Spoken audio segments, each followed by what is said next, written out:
Dilanjutkan, Yang Mulia. Izin melanjutkan, Yang Mulia. Ringkasan eksekutif bagian 2. 1. Terdakwa Ferdi Sambo tidak memiliki permasalahan dengan korban Nofriansah Yosua Huta Barat sebelum ditembak oleh Richard Eliezer Pudihang Lumiu. Bahwa jelas dan tegas dinyatakan oleh seluruh saksi, ART dan ADC dalam persidangan hubungan yang harmonis antara terdakwa Ferdi Sambo dengan seluruh ADC dan ART termasuk korban Nofriansah Yosua Huta Barat. Bahkan sebelum penembakan oleh Richard Eliezer Pudihang Lumiu pada saat perayaan anniversary pernikahan ke-22 di rumah Magelang pada dini hari tanggal 7 Juli 2022 antara terdakwa Ferdi Sambo dan istrinya Putri Chandrawati, korban Yosua Huta Barat diminta terdakwa membelikan kue untuk perayaan ulang tahun tersebut. Korban Yosua Huta Barat juga ikut dalam perayaan tersebut. Jangankan membunuh, berdasarkan keterangan saksi Ricky Rizal Wibowo di muka persidangan, pada tanggal 13 Desember 2022, selama menjadi ADC terdakwa Ferdi Sambo sejak tahun 2013, dirinya dan ADC lain tidak pernah mengalami kekerasan fisik seperti pemukulan dan lain sebagainya oleh terdakwa selaku atasan. Sekalipun melakukan kesalahan, para ADC hanya ditegur secara lisan. 2. Terdakwa Ferdi Sambo tidak pernah merencanakan pembunuhan terhadap korban Yosua Huta Barat setelah pada malam hari tanggal 7 Juli 2022 sekitar jam 11 malam mendapat telepon dari Putri Chandrawati sebagaimana yang dituduhkan oleh penuntut umum. Ketika menerima informasi awal dari istrinya bahwa Nofriansah Yosua Huta Barat berlaku tidak pantas, terdakwa Ferdi Sambo tidak menyangka bahwa istrinya diperkosa atau mengalami kekerasan seksual oleh korban. Jikalau disampaikan langsung oleh istrinya, sudah pasti terdakwa akan segera menuju Magelang. Keinginan terdakwa Ferdi Sambo untuk menuju Magelang ditepis oleh istrinya Putri Chandrawati karena istrinya menyampaikan situasi pada saat itu sudah tenang. Saat itu, Putri Chandrawati mendapat pengawalan ADC Ricky Rizal dan Richard Eliezer Pudihang Lumiu. Diyakinkan oleh istrinya tersebut, terdakwa Ferdi Sambo tidak mengambil tindakan pengamanan maupun pengawalan tambahan lainnya. Membunuh seseorang atas alasan yang belum diketahui secara jelas merupakan tuduhan yang absurd. 3. Sebelum dan selama istrinya berangkat sekitar jam 10 pagi dari Magelang menuju Jakarta pada tanggal 8 Juli 2022, terdakwa Ferdi Sambo tidak melakukan komunikasi apapun dengan ADC dan ART seperti Kuat Makruf maupun Susi, termasuk Richard Eliezer Pudihang Lumiu maupun Ricky Rizal. Pada saat itu, terdakwa Ferdi Sambo berdinas di kantor, meskipun dalam kondisi khawatir menunggu kehadiran istrinya di Jakarta sebab dirinya masih dilingkupi perasaan bertanya-tanya sekaligus rasa khawatir akan keselamatan istrinya.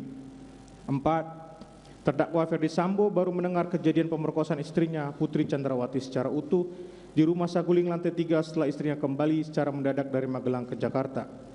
Meskipun diliputi rasa marah, emosi, kalut dan bingung harus bersikap seperti apa terhadap korban, namun terdakwa Ferdi Sambo kemudian menyampaikan kepada Putri Chandrawati akan memanggil dan meminta klarifikasi kepada Yosua Huta Barat di malam hari selepas terdakwa Ferdi Sambo pulang bermain badminton dan Putri Chandrawati selesai melakukan isolasi menunggu hasil PCR.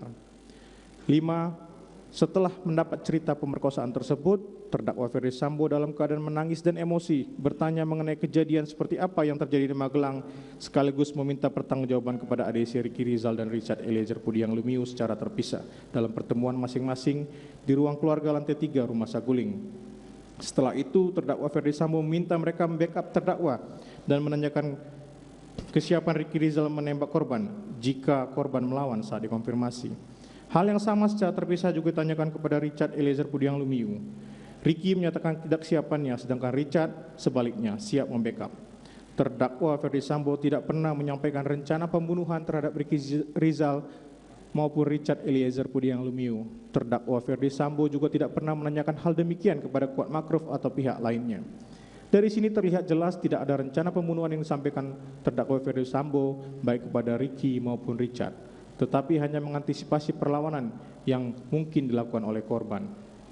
Jika korban berani memperkosa istri terdakwa, bukan tidak mungkin Yosua juga akan melawan saat dimintai konfirmasi.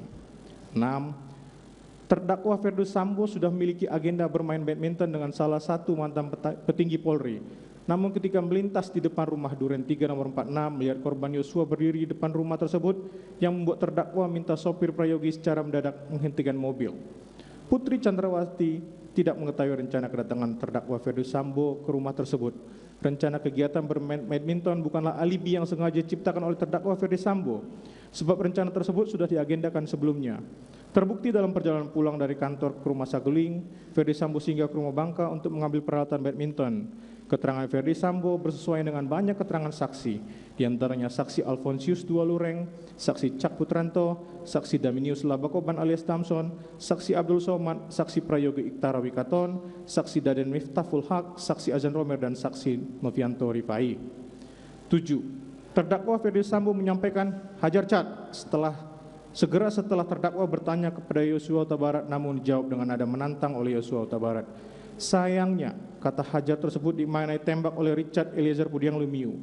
Kalimat hajar cat muncul di BAP Richard Eliezer Pudiang Lumiu pada tanggal 5 Agustus 2022 yang ketika memberikan keterangan di hadapan penyidik tanpa mendapat tekanan siapapun.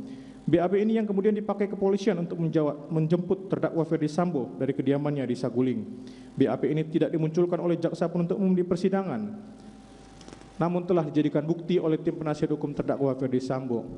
Namun, jikalaupun kalimat hajar cat tersebut dimaknai sebagai perintah menembak, terdakwa Ferdi Sambo siap untuk bertanggungjawabkannya secara hukum.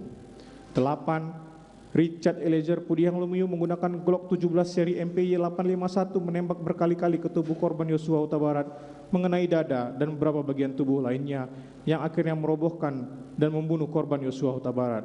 Setelah roboh, Richard Eliezer Pudiang Lumiu menembak bagian kepala belakang korban Yosua Huta Barat. Tembakan berkali-kali yang dilakukan oleh Richard membuktikan yang bersangkutan memiliki niat untuk menghabisi korban Yosua Huta Barat. Kalaupun kalimat hajar cat dimaknai sebagai perintah menembak, maka menembak tidak pula harus serta-merta dimaknai sebagai perintah membunuh, sebab menembak bisa dilakukan sekedar untuk melumpuhkan, bukan mematikan. 9.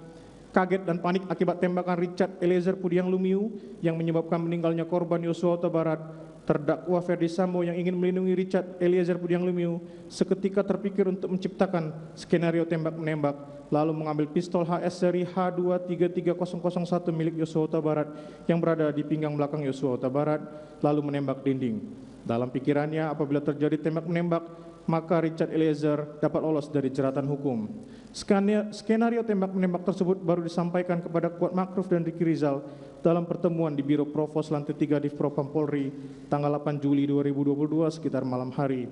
Sedangkan kepada Richard Eliezer Pudiang Lumiu setelah penembakan di Duren 3 nomor 46 yang juga dikonfirmasi ulang lagi bersama dengan Kuat Makruf dan Riki tanggal 8 Juli 2022 tadi. 10. Untuk memperkuat skenario demi menolong Richard Eliezer Pudiang Lumiu, terdakwa Ferdi Sambo kemudian menyusun cerita seolah terjadi pelecehan seksual terhadap istrinya, Putri Chandrawasih, di rumah Duren 3 nomor 46. Caranya dengan memindahkan peristiwa pemerkosaan yang sebenarnya dialami istrinya di Magelang menjadi seolah-olah terjadi di rumah Duren 3 nomor 46 dan diperhalus menjadi sekedar pelecehan seksual.